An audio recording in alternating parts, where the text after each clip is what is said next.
Le Mali, le Burkina Faso et le Niger constituent désormais la confédération de l'Alliance des États du Sahel. Quels sont les enjeux géopolitiques et économiques d'une telle décision alors que ces trois pays ont sonné la rupture avec la CEDEAO? Mesdames, Messieurs, nous en parlons en ouverture de cette autre édition de l'After News sur Global LTV. Mais avant, marquons une petite pause, le temps de retrouver notre invité en plateau.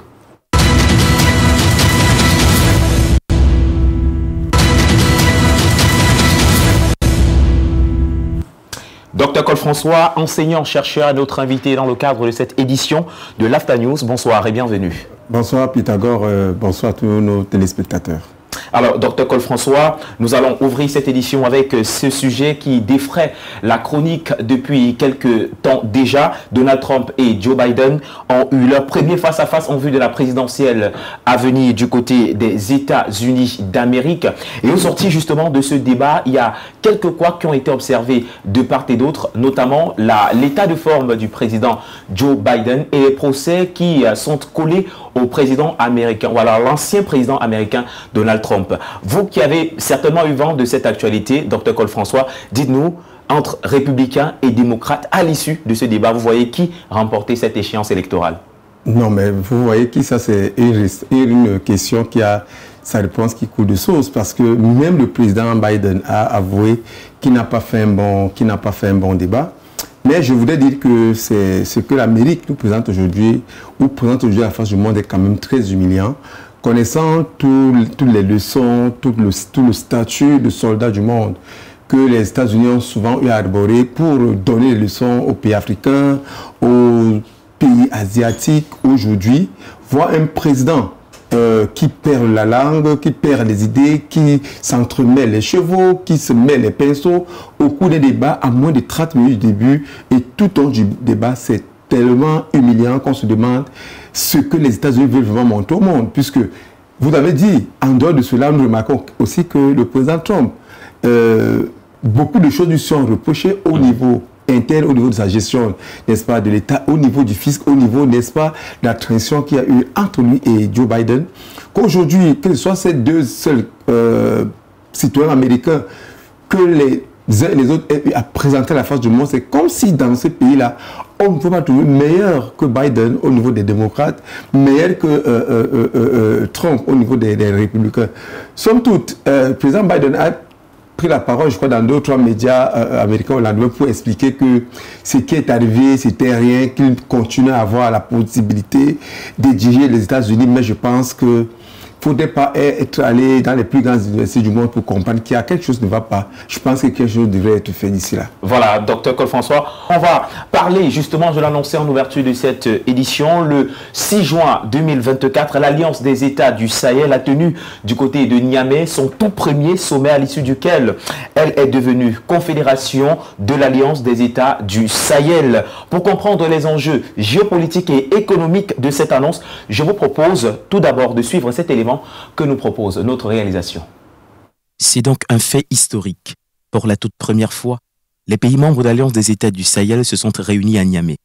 Lors de ce sommet décisif pour l'avenir de l'AES, de fortes résolutions ont été prises conjointement par Assimi Goïta, Ibrahim Traoré et Abdourahmane Tiani, respectivement présidents de transition du Mali, du Burkina Faso et du Niger. Ceux-ci ont décidé de joindre leurs forces pour faire face aux défis multiples auxquels leurs pays sont confrontés sans aucune mainmise étrangère.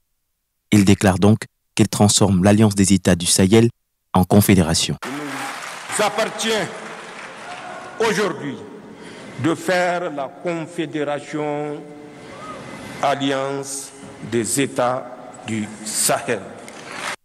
L'on se rappelle qu'il y a quelques années seulement, ces 3 hommes forts prenaient la tête du pouvoir avec une seule envie, lutter contre l'influence de la France, ex-puissance coloniale, et remédier à la situation sécuritaire précaire qui prévaut dans les différents pays. Depuis lors, ces derniers posent des actes forts qui vont dans ce sens et ce sommet en est une preuve évidente.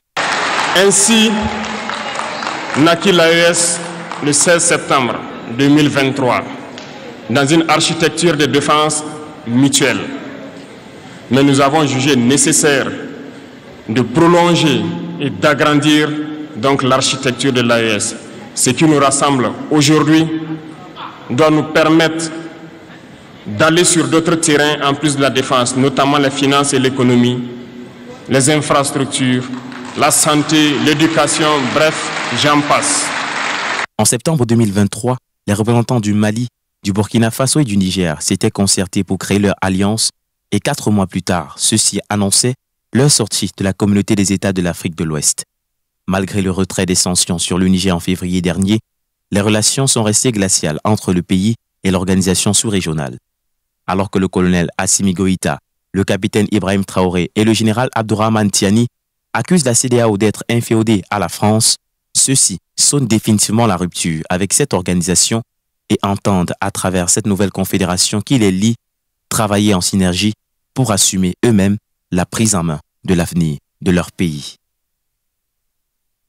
Voilà, merci à la réalisation pour cet élément. Docteur Cole-François, vous avez suivi le reportage et je le disais tout à l'heure, l'Alliance des États du Sahel passe désormais à la Confédération de l'Alliance des États du Sahel. Une décision prise par le président de transition du Mali, le président de transition du Niger et le président de transition du Burkina Faso.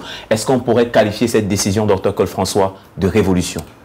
Ben, cela va de soi, étant donné que la logique qui sous-tendait déjà la prise du pouvoir de ces 3 dignes fils de l'Afrique était une logique de libération totale de l'Afrique du joug colonial. Nous savons très bien qu'après les pseudo-indépendances octroyées comme ça aux États africains au milieu du XXe siècle, on a bien compris que les Blancs étaient partis, les colons blancs étaient partis, mais avaient laissé en place dans les États africains les colons noirs.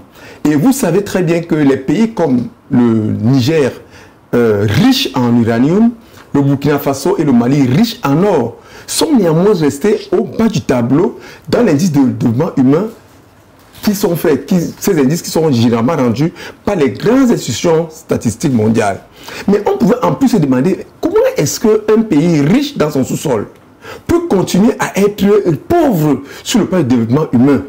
Et donc, ce qui est resté quand même constant, c'est que même si les années s'écoulaient, les décennies s'écoulaient, les générations des Africains qui naissaient n'avaient pas la même mentalité que ceux qui avaient subi la colonisation, ceux qui avaient vécu les pseudo-indépendances. Et donc, à un moment donné, les fils africains ont décidé, à un moment donné, de se dire, mais attendez, on ne peut pas avoir des sous-sols riches et les potentialités de développement humain et même stratégiques que nous avons, continuer à demeurer dans la pauvreté.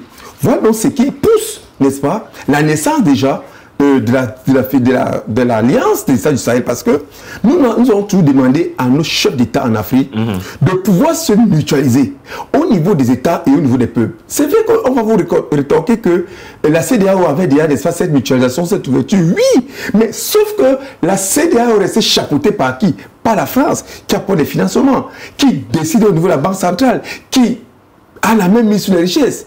Aujourd'hui, les 3 chefs d'État ont décidé de se soustraire afin de pouvoir faire goûter à leur peuple quelque chose de différent que ce qu'on a goûté depuis 60 ans aujourd'hui, après qu'on nous a octroyé les indépendances. Donc nous pensons que cette initiative sonne le glas, n'est-ce pas? Et nous pensons, et nous allons même conseiller les autres États, qu'ils soient les États du Sahel ou au moins du Sahel, qu'ils puissent prendre le même sillage que les 3 États du Sahel et qu'ils puissent se joindre à eux et développer davantage des stratégies, parce que là, nous sommes en droit de penser que d'ici quelques temps, il y aura la naissance d'une monnaie.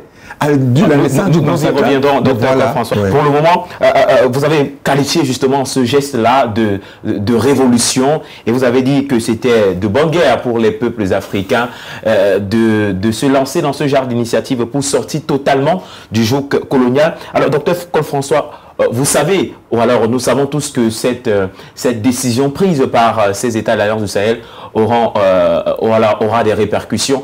Est-ce que ces pays-là, selon vous, sont préparés à subir les répercussions ou alors les conséquences que peuvent avoir cette décision? Oui, je pense que d'abord, c'est des soldats. C'est des soldats. Quand on dit dire que quelqu'un est soldat, ça veut dire qu'il a été entraîné dans les conditions les plus extrêmes. Ça veut dire qu'il peut mener des combats dans les conditions les plus difficiles, vous comprenez? Oui. Donc, il n'y a pas de souci à se faire.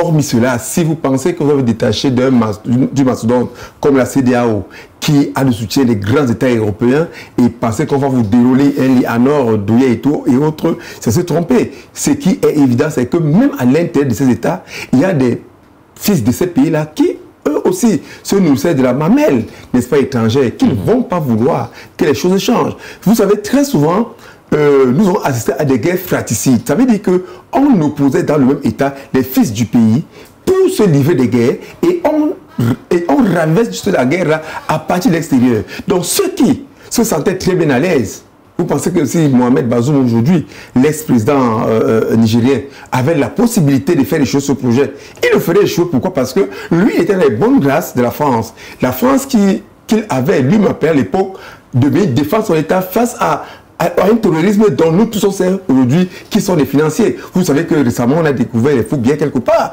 qui servaient de ça financer, n'est-ce pas, les terroristes. Mais si aujourd'hui le général Tiani pense plutôt qu'il peut se mutualiser ses forces militaires avec celles de ses frères du Niger et du Mali et du Burkina Faso pour faire front commun face à l'attaque extérieure, ce qui est évident, c'est que ce ne sera pas tâche facile. Oui. Mais il faut aussi remarquer que dans cet état-là, les peuples sont du côté de leurs dirigeants. On a rarement vu les peuples être attachés, n'est-ce pas, aux hommes forts qui délogent parfois les présidents démocratiquement élus. Mais pour cette fois-ci, vous avez vu l'entrée, par exemple, d'Ibrahim Boubacar Traoré au Niger.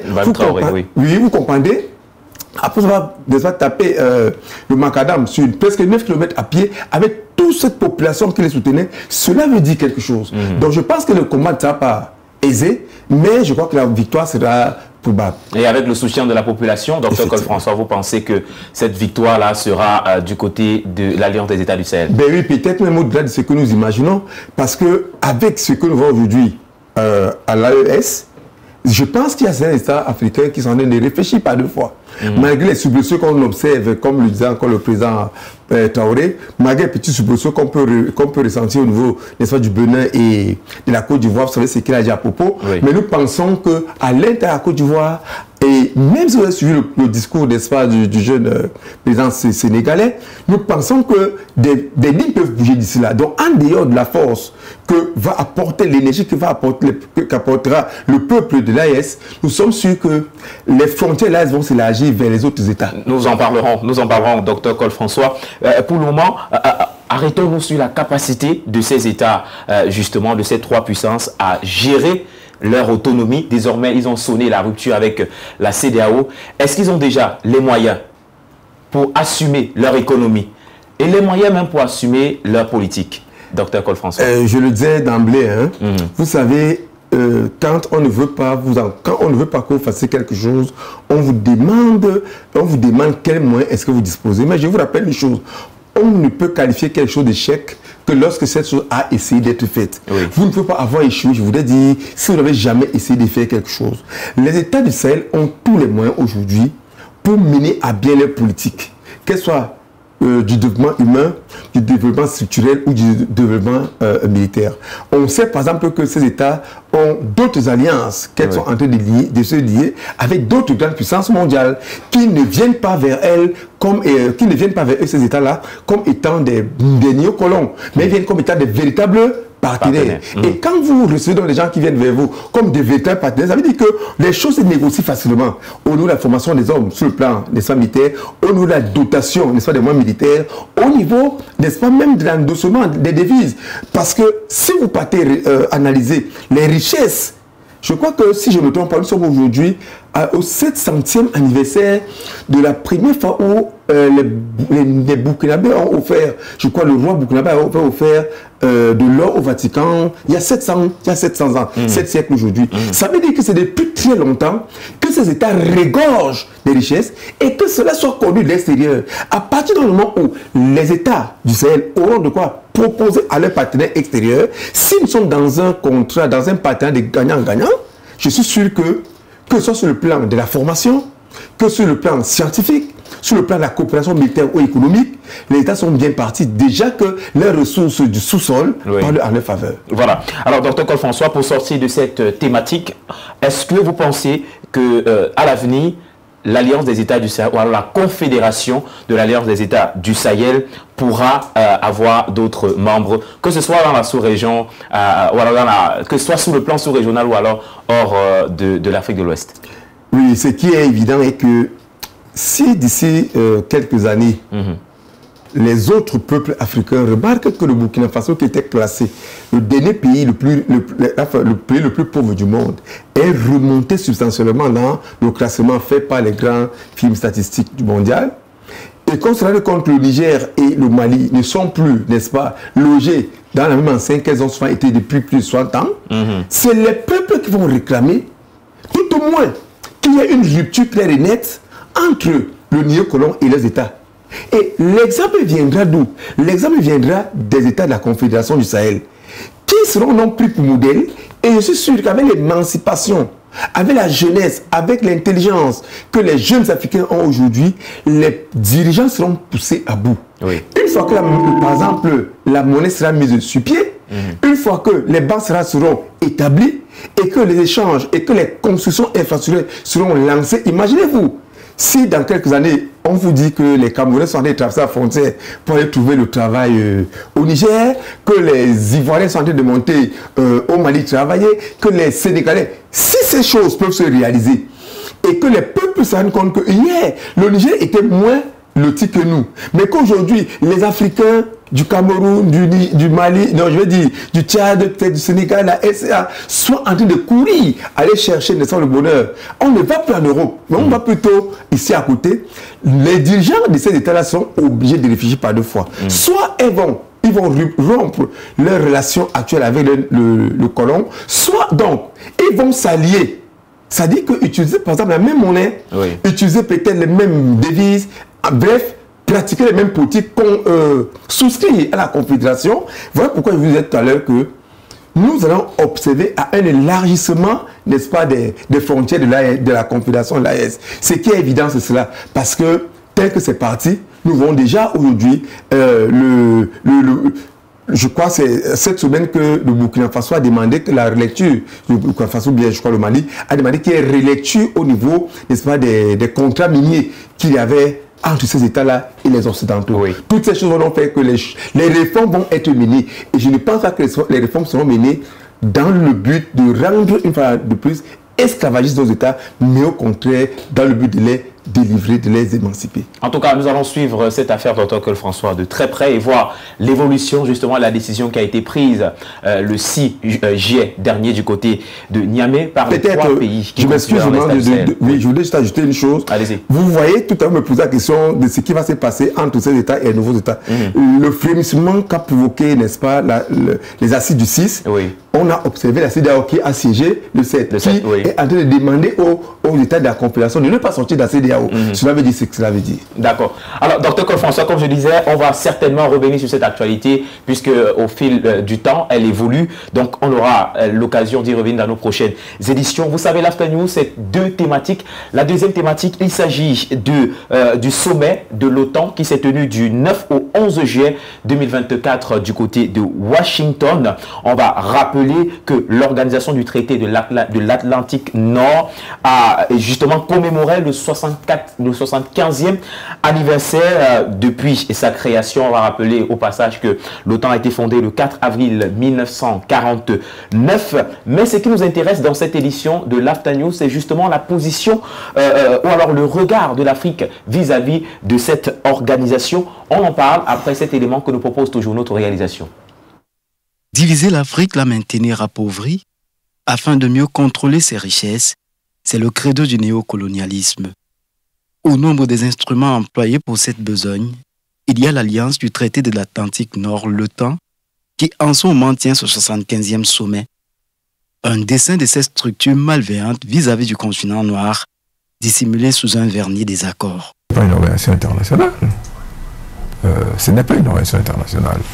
C'est une association, je regrette, de criminels.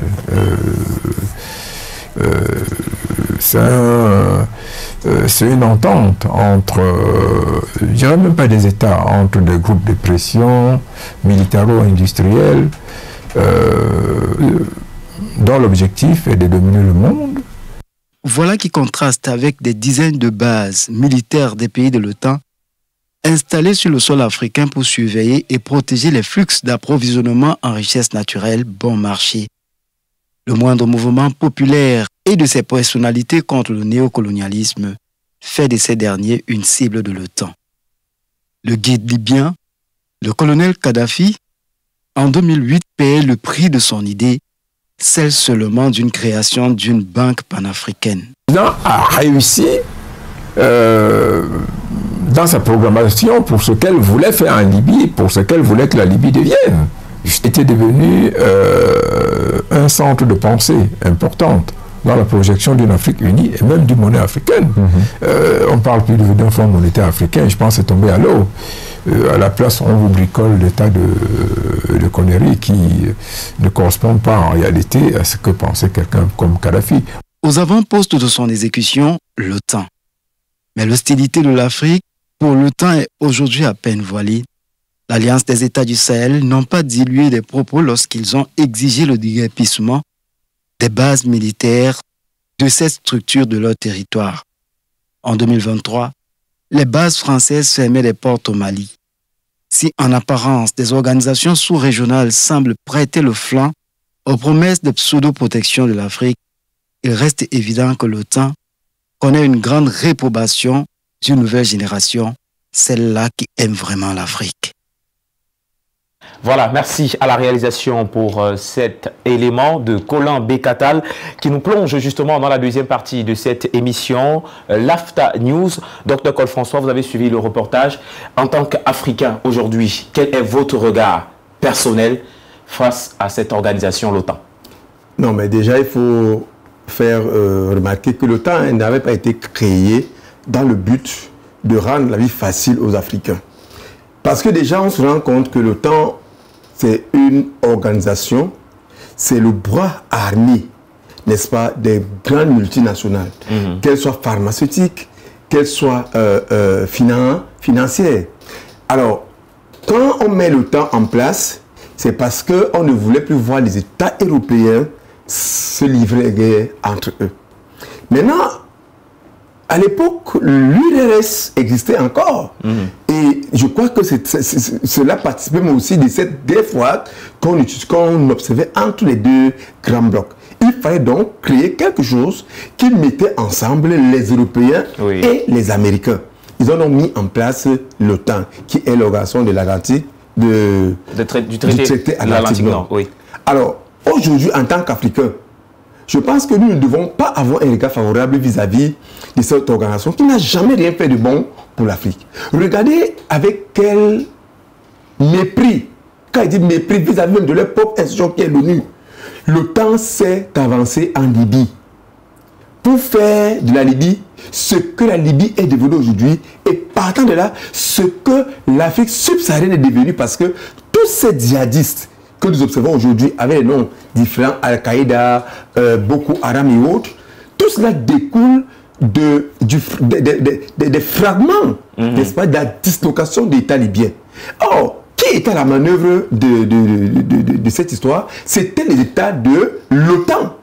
On a bien vu les militaires, je veux dire, les avions partant, soit de l'Allemagne, des États-Unis ou de la France, venir bombarder l'Afrique. Mais entre-temps, on n'a jamais vu. Aujourd'hui, par exemple, nous observons ce qui se passe au Moyen, au Proche-Orient avec Israël. Nous voyons même ce qui se passe aujourd'hui en Ukraine. Pourquoi est-ce que l'OTAN ne porte donc pas sa casquette de l'OTAN pour aller combattre aux côtés de l'Ukraine? Juste parce que ils voient que l'Ukraine aujourd'hui est aussi à proximité d'une grande puissance comme la Russie. Et ils savent la convoitise que la Russie a vis-à-vis de... Parce que la guerre qui se mène, en fait, c'est de parvenir à faire entrer l'Ukraine, n'est-ce pas, à l'OTAN. Mais la Russie sait que si l'Ukraine rejoint l'OTAN, l'OTAN aura donc la liberté de venir fixer les bases au niveau de l'Ukraine. Mais comme en Afrique, je crois qu'à l'époque, la Russie et la Chine avaient bloqué, ils appellent souvent ça, avaient créé un blocus vis-à-vis des arrêts qui devaient permettre à ce que l'ONU même intervienne en Libye. Mais quand ils ont vu qu'au travers de leur propre institution, ça ne peut pas marcher, ils ont donc profité au travers de l'OTAN pour venir frapper la Libye. Donc nous pensons que quand nous voyons aujourd'hui les Africains se réveiller pour créer une petite force, mais nous pensons qu'au fur et à mesure, au fil du temps, la confédération, n'est-ce pas, d'États du Sahel pourrait être cet État-Unis, ces États-Unis qui ont toujours, d'Africains ont toujours été dans le subconscient des panafricains que nous sommes aujourd'hui, que nos parents y ont été, et que peut-être, d'ici 10-15 ans, nous pourrons aussi opposer, n'est-ce pas, à l'OTAN, une force avec des moyens militaires aussi sophistiqués, aussi modernes que ce qu'ils ont aujourd'hui, pour protéger cette fois-là l'Afrique. Pas pour aller chercher les problèmes, mais pour protéger l'Afrique, pour protéger les richesses africaines. Voilà, Dr Cole-François, on va rappeler également le contexte. On va parler de cette tournée du président russe Vladimir Poutine. On sait qu'il a fait un tour en Corée du Nord, il a également fait un tour au Vietnam. Et subitement, ou alors tout d'un coup, l'OTAN organise également un sommet, et on note également dans cet OTAN-là des pays qui intègrent. Est-ce que l'OTAN n'est pas en train de se préparer face à... vous allez parler de la Russie comme étant un grand ennemi en face. Est-ce que l'OTAN aujourd'hui ne se prépare pas face à un géant comme la Russie? C'est même un secret de polichinelle. Puisque l'OTAN est déjà... Les pays membres de l'OTAN se sont déjà jetés dans la guerre en Ukraine, au travers des dons, enfin ce qu'ils appellent les financements, au travers, n'est-ce pas, de la mise à disposition des appareils militaires. Bon, l'OTAN, lui, en tant qu'organisation, ne sait pas encore lui, mais presque tous ses États membres sont déjà... Sauf qu'en face, ils savent. Les États-Unis sont très loin de la Russie. Ça veut dire que si aujourd'hui l'OTAN, en tant qu'organisation internationale, décide de faire la guerre aux côtés de l'Ukraine contre la Russie, il y a très bien les États tout autour, n'est-ce pas, la Russie et même de l'Ukraine qui sont sûrs, je veux dire les États d'Afrique, de l'Europe centrale, qui sont sûrs qu'ils ne vont pas s'en sortir. Comment donc venir provoquer une guerre dans les circonstances où on sait qu'on parle de fils perdant? Parce que vous voyez que même les problèmes que Macron a aujourd'hui en France partent de la Russie. Les Français ont dit à Macron, tu ne peux pas engager une guerre contre quelqu'un sachant que il suffit d'un craquement. Ça, c'est les Français qui disent d'un craquement et la France disparaît. Donc, nous savons aussi que c'est des effets d'intimidation. Si l'OTAN voulait entrer en guerre, l'OTAN serait entré en guerre depuis presque 2 ans aujourd'hui. Mais quand eux-mêmes étudient les enjeux stratégiques et géostratégiques, ils se rendent compte que ça ne sert à rien de commencer une guerre où la moitié de la population mondiale sera décimée. Alors, et on parle justement de la position de l'Afrique. Lorsque vous regardez les deux blocs qu'il y a aujourd'hui sur le plan international, on parle de l'OTAN d'un côté, on parle de la Russie et ses alliés d'un autre côté. L'Afrique aujourd'hui, Dr Cole-François, penche vers quel bloc selon vous? Non, je pense que l'Afrique n'a même pas besoin. Et quel serait aussi, Dr Cole-François, je vais ajouter à cette question, quel serait selon vous l'idéal pour les peuples africains? Ben voilà, vous m'avez même aidé.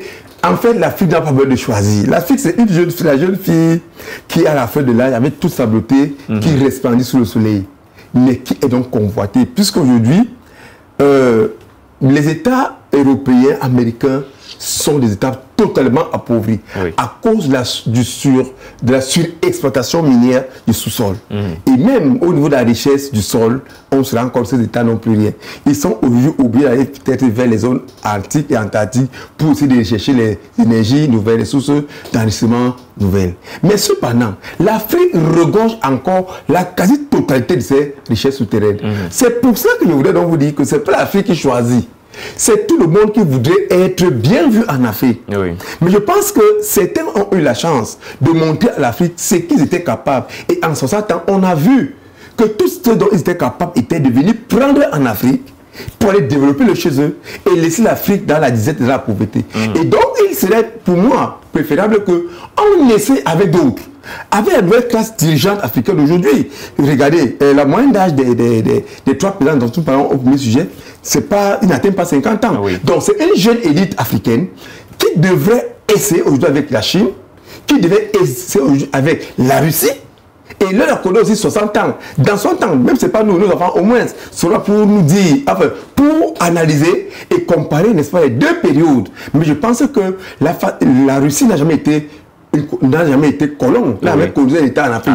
Donc je pense que quand ils viennent en Afrique, ils ne voient pas les Africains comme ils n'ont pas un regard de condescendance. Ils peuvent tout au moins les voir comme des partenaires. Et je pense que sous cet angle-là, il voudrait mieux qu'on accorde une chance, n'est-ce pas, à la Russie, qui montre de très bonne volonté. Nous voyons ce que la Russie a fait